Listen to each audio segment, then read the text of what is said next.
Hey guys, welcome to Devbhoomi Career Point. आशा करता हूँ आप सभी लोग स्वस्थ होंगे, काफ़ी अच्छी आपकी स्टडी चल रही होगी। तो देखिए, जीके की टेस्ट सीरीज लगातार मैं आपको दे रहा हूँ 2-3 दिन से। आज जीके टेस्ट सीरीज 60 में हम पहुँच गए हैं, क्योंकि उत्तराखंड जीके टेस्ट सीरीज 95 हो चुकी है ऑलरेडी, हिंदी के 80 हो चुकी हैं, कंप्यूटर के 30-35 हो चुके हैं, तो जीके की कम हुई है। और जीके का पोर्सन भी बड़ा है ग्रुप सी वनडे एग्जाम में, ठीक है। और आज का जो पार्ट 60 है वो और ज़्यादा स्पेशल हो जाता है, क्योंकि ये पार्ट 60 जो है दोस्तों, इसमें आज आपको 40 क्वेश्चन मिलने वाले हैं। और 40 के 40 क्वेश्चन आपके एंशिएंट हिस्ट्री से रिलेटेड होंगे, यानी कि एंशिएंट हिस्ट्री के जितने भी एनसीईआरटी की पॉइंट्स वाले एमसीक्यूज बनते हैं हर एग्जाम में, वो आपके बनने वाले हैं, जो कि आपकी हर किताब में, जैसे कि लूसेंट जीके हो, घटना चक्र हो, महेश कुमार वर्णवाल वाली बुक हो, कोई भी किताब से आप अध्ययन करें, क्योंकि ये post graduation Uttarakhand open university का पहला पेपर है, ठीक है, फाइनल ईयर का, जिसमें आपका एंशिएंट हिस्ट्री है पूरी। और कोई भी आपकी जो बुक होती है जीएस वाली, वो हमारे एनसीईआरटी के ही फैक्ट उठाकर तैयार होती है, वो वन लाइनर हो या आपका डिस्क्रिप्टिव वाली किताब हो। तो आज के क्वेश्चन बहुत महत्वपूर्ण, यानी कि ये सोचो इन 40 क्वेश्चन में प्राचीन इतिहास का जो पोर्शन है उससे बाहर कोई क्वेश्चन शायद ही पूछा जाएगा, हड़प्पा को हटा के, ठीक है।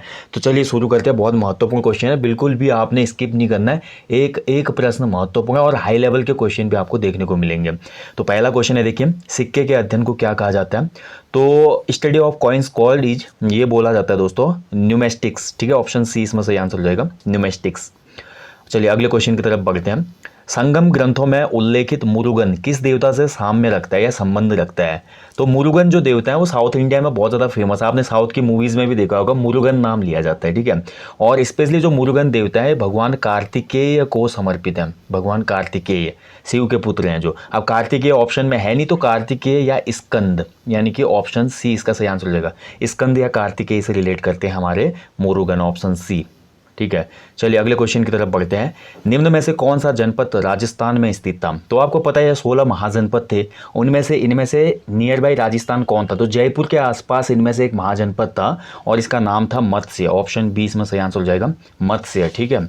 तो अच्छे क्वेश्चन मिलेंगे आपको आगे। और देखिए आप ही, प्रथम मगध साम्राज्य का उत्कर्ष किस शताब्दी में हुआ था? तो मगध साम्राज्य जो बना, कितना बड़ा नाम बना बाद में मगध साम्राज्य, आप जानते हैं प्राचीन इतिहास का एक महत्वपूर्ण टॉपिक होता है मगध साम्राज्य। और मगध साम्राज्य का उत्कर्ष होता है 6ठी शताब्दी के आसपास, ठीक है। ऑप्शन 20 में सही उत्तर है। नेक्स्ट देखिए, संगम कालीन किस शासक को लाल चेर की उपाधि दी गई? तो लाल चेर बोला गया सेनगुट्ट वन को। ऑप्शन ए इसमें सही उत्तर है, सेनगुट्ट वन को, ठीक है। चलिए बढ़ते हैं आगे। अशोक के अभिलेखों को सर्वप्रथम पढ़ने का श्रेय किसे प्राप्त है? देखिए, ये मैंने बोला ना, एंशिएंट हिस्ट्री के कुछ ऐसे की पॉइंट वाले क्वेश्चन है जो आपके हर एग्जाम में आते हैं। वनडे एग्जाम हो, आपका लोअर पीसीएस का प्री एग्जाम हो और अपर पीसीएस का प्री एग्जाम हो, वहाँ पे भी ये क्वेश्चन हमेशा बनता है। अशोक के अभिलेखों को सर्वप्रथम पढ़ने में सफलता किसने पाई थी? क्योंकि अशोक के अधिकतर जो अभिलेख हैं वो ब्राह्मी लिपि में हैं और प्राकृत भाषा और पाली भाषा दोनों में है, ठीक है, लेकिन लिपि ब्राह्मी है। तो इसको पढ़ने का जो सबसे पहले क्रेडिट जाता है वो हमारा जाता है वो जेम्स प्रिंसेप को। ये एवरग्रीन क्वेश्चन है, ठीक है। किसको जाता है? James Prinsep. अगला क्वेश्चन है, देखिए, वह ग्रंथ जिसमें पाटलिपुत्र प्रशासन का वर्णन उपलब्ध है। देखिए, इंग्लिश वाले इंग्लिश में भी देख सकते हैं, दोनों लैंग्वेज में बाइलिंगुअल है, ठीक है। तो कौन सा ग्रंथ है जिसमें पाटलिपुत्र के पूरे प्रशासन का, एडमिनिस्ट्रेशन का वर्णन किया गया है? And the right answer is option ए, अर्थशास्त्र। देखिए, अर्थशास्त्र नाम सुन के ऐसा लगता है ना इकोनॉमिक्स, लेकिन इकोनॉमिक्स नहीं है। कौटिल्य, चाणक्य, विष्णुगुप्त एक ही नाम है। कौटिल्य के द्वारा जो रचित अर्थशास्त्र है, इसमें प्रशासनिक और राजनीतिक विशेषताओं पर प्रकाश डाला गया है, ठीक है। ये अर्थव्यवस्था से संबंधित बुक नहीं है केवल, इस चीज़ का हमेशा ध्यान रखें। अगला देखिए, बिंदुसार का पुत्र था, ठीक है। बिंदुसार किसका पुत्र था ये पूछा जा रहा है यहाँ पे। तो राइट आंसर हो जाएगा यहाँ पे, आंसर ए हो जाएगा इसका, अशोक, ठीक है। तो अशोक, ऑप्शन ए इसमें सही उत्तर हो जाएगा। माफ कीजिएगा, यहाँ पे बिंदुसार का पुत्र अशोक होगा, ठीक है। बिंदुसार का पुत्र सही है, बिंदुसार। क्योंकि देखिए, मौर्य वंश की स्थापना कौन करता है? हमारा चंद्रगुप्त मौर्य करता है 345 ईसा पूर्व के आसपास। चंद्रगुप्त मौर्य जीवन के अंतिम दिनों में हमारा श्रवण बेलगोला में चले जाता है और वहाँ पर हमारा जैन धर्म को अपना लेता है। तो उसके बाद गद्दी में बैठता है दोस्तों, या चंद्रगुप्त मौर्य का उत्तराधिकारी बोले तो बिंदुसार। और बिंदुसार का जो पुत्र होता है वो होता है अशोक, ठीक है। तो अशोक बैठा गद्दी पे 269 ईसा पूर्व में। तो यहाँ पे आंसर हो जाएगा इसका, बिंदुसार किसका पुत्र? अशोक। बिंदुसार का पुत्र कौन था? तो अशोक था, ठीक है। अशोक का पिता था बिंदुसार, ध्यान रखेंगे। चलिए बढ़ते हैं अगले क्वेश्चन की तरफ। ग्रीक शासक सेल्यूकस को किसने पराजित किया था? ये क्वेश्चन बहुत बार बनता है। तो ग्रीक शासक जो सेल्यूकस निकेटर था, इसको पराजित करने वाला व्यक्ति था चंद्रगुप्त मौर्य। ऑप्शन सी इसमें सही आंसर है, चंद्रगुप्त मौर्य। ठीक है, बहुत महत्वपूर्ण है, अच्छे से इसको याद रखना आपने, कई बार यहाँ से क्वेश्चन बनता है। अगला क्वेश्चन है, देखिए अर्थशास्त्र में सीता भूमि की व्याख्या इस प्रकार से है। तो अर्थशास्त्र जो हमारा कौटिल्य का है उसमें सीता भूमि क्या बताई गई है। ठीक है, तो सीता भूमि थी जनजातियों द्वारा जोते जाने वाली भूमि, land cultivated by tribes. Option C इसमें बिल्कुल सही उत्तर हो जाएगा, सीता भूमि जनजातियों द्वारा जोती जाने वाली भूमि। चलिए अगले क्वेश्चन की तरफ बढ़ते हैं। मौर्य प्रशासन में संवाददाता को क्या कहा जाता था, ये भी अच्छा क्वेश्चन है। देखिए तो जो हमारा करस्पॉन्डेंट होता था मौर्य एडमिनिस्ट्रेशन में, वो क्या कहलाता था। And the right answer is option A, प्रतिवेदक। ओके, क्या कहलाता था, प्रतिवेदक। नेक्स्ट देखिए, ये बहुत ही ज़्यादा कंट्रोवर्शियल क्वेश्चन है इस पूरे पेपर का, कि भारत में सबसे प्राचीन ब्राह्मी अभिलेख कौन सा है। ठीक है, कहीं पे सोहगोरा दिखा रहा है, कहीं पे पिपर हवा दिखा रहा है। ठीक है, तो इसको आप प्लीज़ चेक कर लें, क्योंकि इसमें बहुत ज़्यादा कंट्रोवर्सी है कि सबसे प्राचीन जो ब्राह्मी लेख है, अभिलेख है, वो कौन सा है। ठीक है, इसको देख के एक बार कमेंट करते, मैं कमेंट पिन कर दूंगा आपका।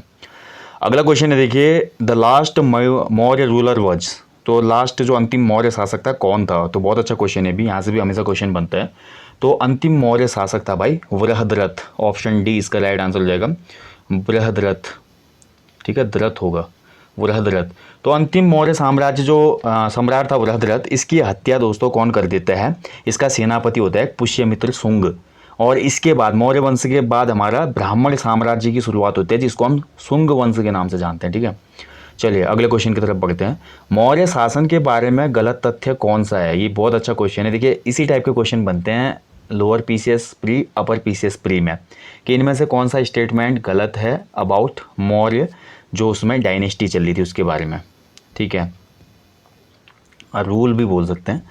तो मौर्य शासन, देखिए यहाँ पे जो इसका सही आंसर होगा दोस्तों, मौर्य शासन काल में दास प्रथा प्रचलित थी, विदेशी सोना भारत भी आया था, भारत का हमारा इजिप्ट और सीरिया के साथ संबंध था। ये भी बिल्कुल सही है। मिस्र, हाँ इजिप्ट मतलब मिस्र, मिस्र के साथ उस समय हमारा संबंध था, व्यापारिक संबंध। शैव धर्म राजकीय धर्म था, ये भाई बिल्कुल गलत है इसमें। क्योंकि मौर्य शासन की बात करते तो मौर्य शासन में हम जब उत्तर वैदिक काल से आते हैं ना आगे को, तो उत्तर वैदिक काल में कर्मकांड इतना ज़्यादा बढ़ चुका था, पाखंड इतना ज़्यादा बढ़ चुका था समाज में। उसी समय दो धर्मों का उदय होता है, जैन धर्म और बौद्ध धर्म। आप देखेंगे अगर टाइम पीरियड को, तो सेम टाइम पे ही इन धर्मों का सर्वाधिक उत्थान होता है। तो उस समय हम बात करते हैं मौर्य वंश या मौर्य शासन में भी इन धर्मों का खास इम्पैक्ट था, लाइक बौद्धिज्म, जैनिज्म, और इसके साथ साथ दोस्तों उसमें एक और धर्म चला था, मानव धर्म। बहुत कम लोग जानते हैं। जब अशोक 261 ईसा पूर्व कलिंग युद्ध के बाद प्रतिज्ञा लेता है कि मैं अब कभी कोई युद्ध नहीं लड़ूंगा, क्योंकि मानवता से बड़ा कोई धर्म नहीं है, तो लोगों ने इसको एक नाम दे दिया मानव धर्म। ठीक है, तो ऐसा कोई स्पेशल यहाँ पे धर्म नहीं था, कोई राजकीय धर्म नहीं था, उसमें बहुत से धर्म प्रचारित प्रसारित हो रहे थे मौर्य साम्राज्य में। तो ऑप्शन ए इसमें गलत तथ्य हो जाएगा, बाकी तथ्य यहाँ पे बिल्कुल सही हैं। अगला देखिए, अशोक के शिलालेख से हमें क्या जानकारी मिलती है। अच्छा क्वेश्चन है भी। देखिए तो उसके साम्राज्य विस्तार की मिलती है, बिल्कुल सही है। उसकी प्रशासनिक नीति की मिलती है, धार्मिक विचारों की भी मिलती है, यानी कि ऑप्शन डी इसमें बिल्कुल राइट हो जाएगा, ऑल अबव। ठीक है, चलिए अगला देखिए, रज्जुकाज कौन थे। बहुत अच्छा क्वेश्चन है। देखिए रज्जुक या रज्जुकाज कौन थे। तो देखिए जैसे आज जिला अधिकारी होता है ना, जिला अधिकारी का काम क्या होता है, जिला अधिकारी प्रशासनिक अधिकारी होता है सबसे बड़े स्तर पे। ऐसे ही रज्जुक जो थे उस समय मौर्य शासन काल में, ये हमारे राजस्व का काम भी देखते थे, प्रशासन का काम भी, यानी कि ऑप्शन है मौर्य शासन के अधिकारी थे रज्जुक। चलिए अगला क्वेश्चन देखते हैं हम। अगला क्वेश्चन देखिए बहुत अच्छा क्वेश्चन है। कारसापंग किसके लिए प्रयोग किया जाता था। कारसापंग, तो प्राचीन भारत में जो मुद्राएं थी ना, उनको कारसापंग कहा जाता था। प्राचीन भारत में जो सिक्के थे, पहले सोने के थे, फिर मौर्य काल आते थे, रजत में भी ढल गए, फिर तांबे, इन्हीं को कारसापंग भी कहा जाता था। और इनका प्रयोग होता था अमूमन वस्तुएं खरीदने के लिए। ऑप्शन ए इसमें सही हो जाएगा, थिंग्स टू बाई। ओके, चलिए नेक्स्ट क्वेश्चन की तरफ बढ़ते हैं। अशोक को किसने धर्म की दीक्षा दी। तो देखिए सभी लोगों ने कुछ ना कुछ किया। जैसे चंद्रगुप्त मौर्य ने जीवन के अंतिम दिनों में जैन धर्म को अडॉप्ट किया। श्रवण बेलगोला कर्नाटक चले जाता है वो, और वहाँ पे भद्रबाहु से दीक्षा लेता है। ऐसे ही अशोक ने भी भैया जैसे कलिंग का युद्ध समाप्त किया, उसके बाद तो बहुत धार्मिक राजा बन गया। ये बहुत दान पुण्य धर्म किया इसने, और फाइनली इसने भी दोस्तों बौद्ध धर्म की दीक्षा ली उपगुप्त से, यानी कि ऑप्शन बी इसमें से आंसर हो जाएगा, उपगुप्त। ठीक है, ऑप्शन बी। देखिए अशोक के बच्चे भी थे जिसको उसने प्रमोशन के लिए भेजा था बाहर। ये क्वेश्चन भी बनता है कभी कभी कि अशोक के कौन से पुत्र और पुत्री थी जिनको अशोक ने बौद्ध धर्म के प्रमोशन के लिए या बौद्ध धर्म के प्रचार के लिए भेजा था विभिन्न जगहों पे, ठीक है। तो इनका नाम था महेंद्र और संघमित्रा। ये भी आपको याद रखना है, महत्वपूर्ण है, ठीक है, महेंद्र और संघमित्रा। चलिए बढ़ते हैं अगले क्वेश्चन की तरफ। बहुत अच्छे अच्छे क्वेश्चन आ रहे हैं। देखिए ये काफ़ी सोचने वाला क्वेश्चन है। फर्स्ट केम इन इंडिया, सबसे पहले भारत कौन आया दिए गए विकल्पों में। देखिए अगर आप अच्छे से नहीं पढ़ेंगे कोई भी टॉपिक को तो आप ऐसे क्वेश्चन में बहुत कंफ्यूज हो जाएंगे। वो चाहे यूपी ट्रिपल एससी का एग्ज़ाम हो, एसएससी का एग्ज़ाम हो, आपका अन्य कोई भी एग्ज़ाम हो, सेंट्रल लेवल, स्टेट लेवल, क्योंकि इस तरह के क्वेश्चन आपके दोनों जगह बनते हैं जीएस सेक्शन में। तो सबसे पहले भारत कौन आएगा भाई, इसमें बताइए कौन आएगा, ठीक है। तो राइट आंसर हो जाएगा इसका मेगास्थनीज, ठीक है। तो मेगास्थनीज इसमें सबसे पहले भारत आता है दिए गए विकल्पों के हिसाब से। फाहियान गुप्त काल में आता है। इब्न बतूता आपका बहुत बाद में आता है जब दिल्ली डायनेस्टी सल्तनत चल रही होती है, ठीक है, वहाँ पे आता है। तो सही आंसर हो जाएगा इसमें मेगास्थनीज। मेगास्थनीज चीनी मेगास्थनीज माफ़ कीजिएगा यूनानी यात्री था, ठीक है, यूनानी, ग्रीक यूनानी यात्री था मेगास्थनीज। एंड मेगास्थनीज की एक बहुत फेमस पुस्तक है दोस्तों, इंडिगा। ये क्वेश्चन बनता है यहाँ पे बहुत बार है। और फाहियान जो था ये गुप्त काल में आया था। इब्न बतूता हमारा आया था आपका तुगलक वंश के टाइम पीरियड पे, मोरक्को का था ये। अगला देखिए, who ended the Maurya dynasty. अच्छा क्वेश्चन है। देखिए मौर्य वंश का अंत किसने किया था, बताइए। अब भी मैंने ऊपर आपको बताया, देखिए क्वेश्चन वहीं से घूम के फिर से आ गया नहीं।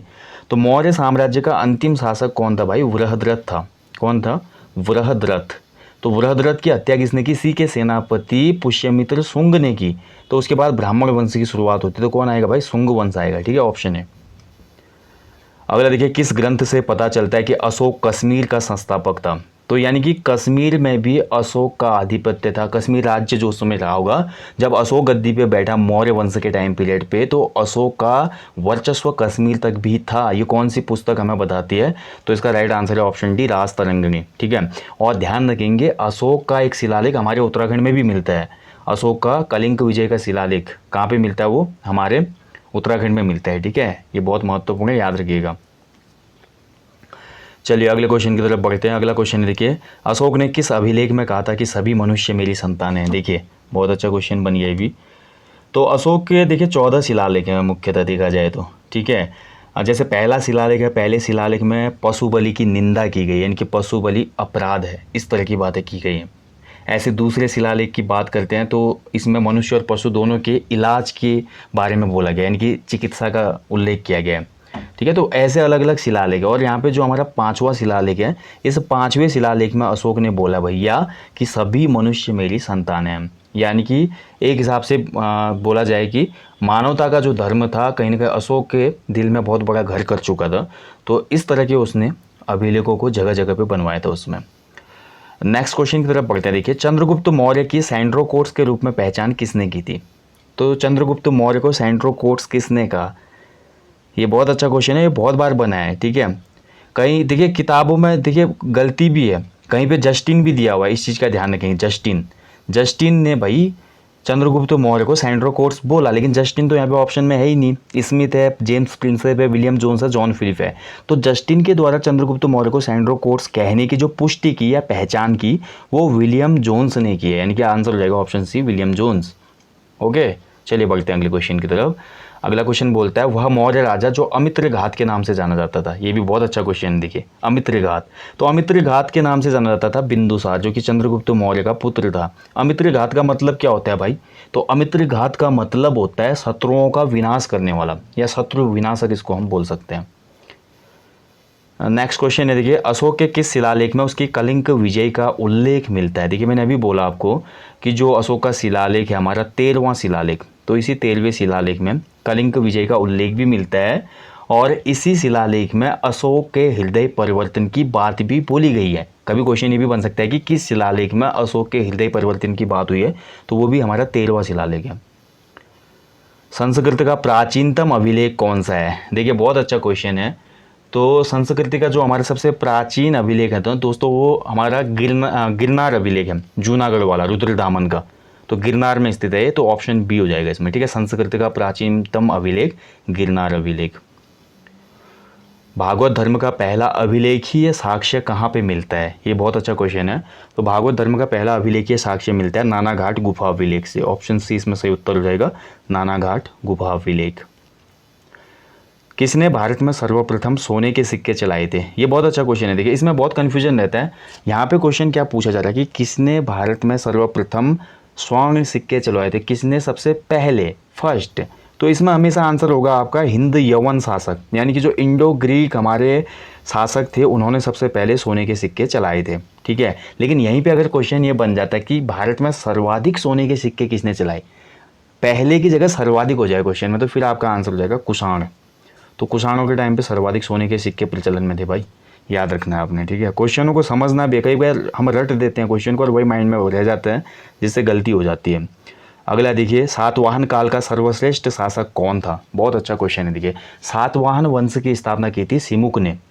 ठीक है, और सातवाहन वंश का दिए गए विकल्पों में जो सबसे प्रतापी शासक हुआ भाई, इसका नाम था गौतमी पुत्र सातकर्णी, यानी कि ऑप्शन डी इसमें सही उत्तर है, गौतमी पुत्र सातकर्णी। नेक्स्ट क्वेश्चन की तरफ बढ़ते हैं। तक्षशिला किसके लिए प्रसिद्ध था? बहुत अच्छा क्वेश्चन। देखिए तक्षशिला से क्वेश्चन बनता है, नालंदा से क्वेश्चन बनता है, हमेशा आपने नोट किया होगा।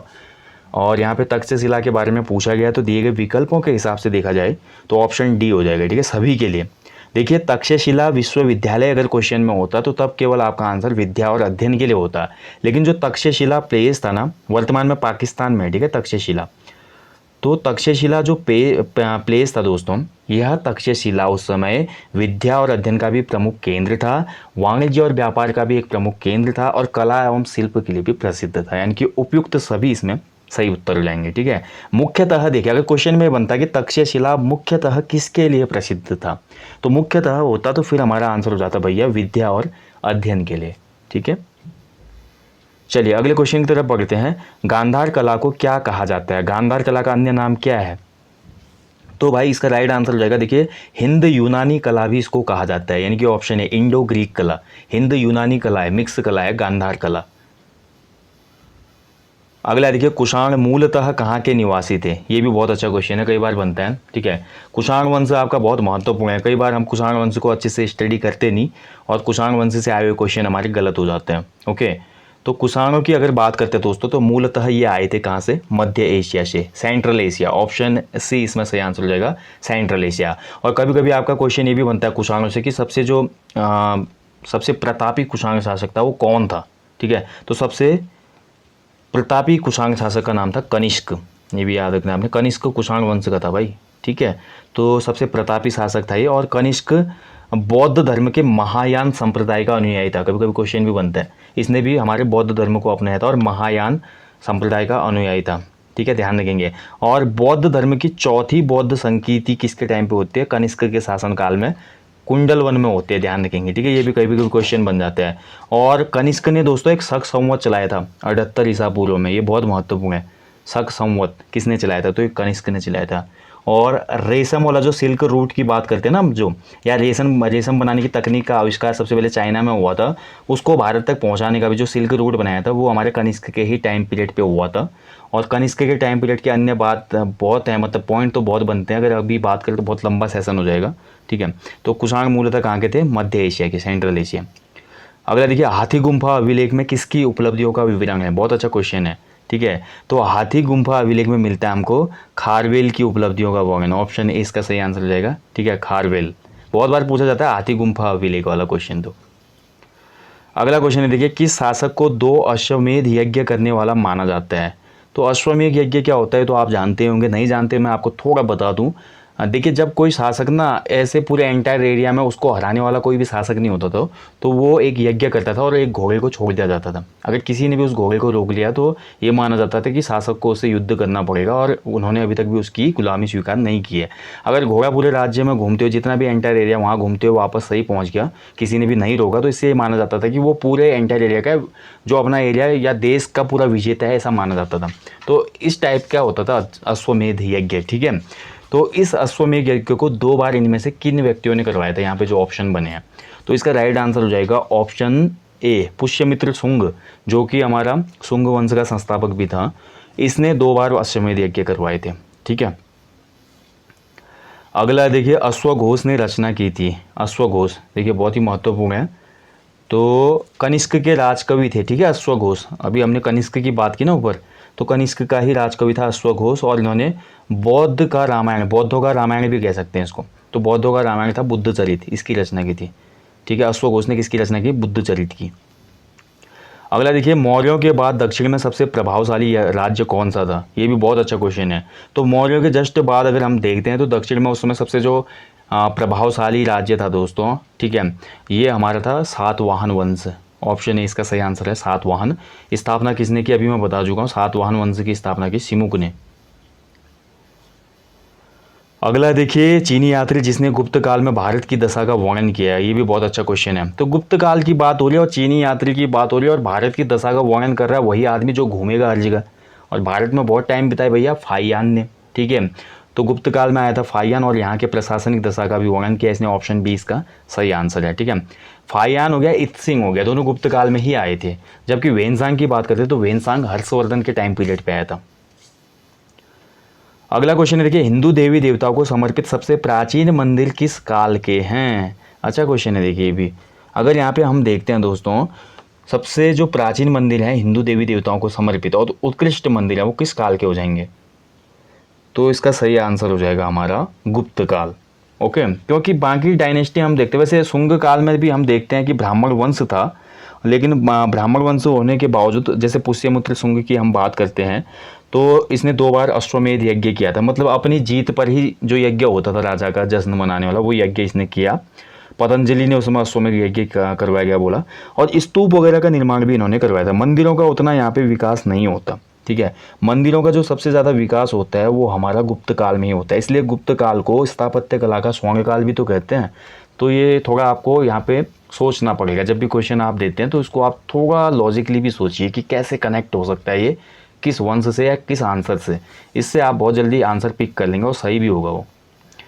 किस लेख में सती प्रथा की घटना का उल्लेख है? देखिए तो बहुत ही महत्वपूर्ण है दोस्तों ये। ऐरण अभिलेख जो है हमारा, ऐरण अभिलेख में साफ साफ सती प्रथा का उल्लेख मिलता है। तो ऑप्शन ए इसमें सही उत्तर रहेगा। ठीक है, मध्य प्रदेश में है ऐरण अभिलेख।